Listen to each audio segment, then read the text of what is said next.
जय हिंद। आज या ठिकाणी केंद्रीय सशस्त्र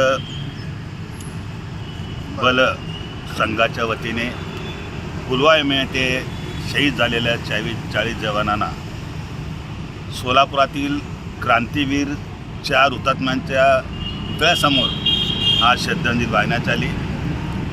आत्ता समजलं मला की या शहीद जवानच्या बाबतीमध्ये देशाच्या सर्व सत्ताधार यांनी त्यांचा पुरेपूर उपयोग करून घेऊन पुलवामाच्या नावाने निवडणुका जिंकल्या आणि त्यानंतर त्यांचा विसर त्यांना झालं। हे अत्यंत दुर्दैवी बाब आहे। परंतु मी शासनाला, केंद्र शासनाला विशेष करून प्रधानमंत्री मोदीजींना आणि गृहमंत्री अमित शहाजींना विनंती करतो की आपण या शहीद जवानांना शहीद म्हणून जाहीर करा, घोषित करा। अशा प्रकारच्या निमित्तामुळे जागृती व्हावं म्हणून किंवा या लोकांना जनजागृती व्हावं आणि त्याचबरोबर यांना अजून शहीद मिळाल्याने हे लोकांना कळण्यासाठी एकूण यांना शहीद जाहीर करा अशा प्रकारच्या भावना या संस्थेने केल्या, त्याबद्दल त्यांचं मी आभार मानतो।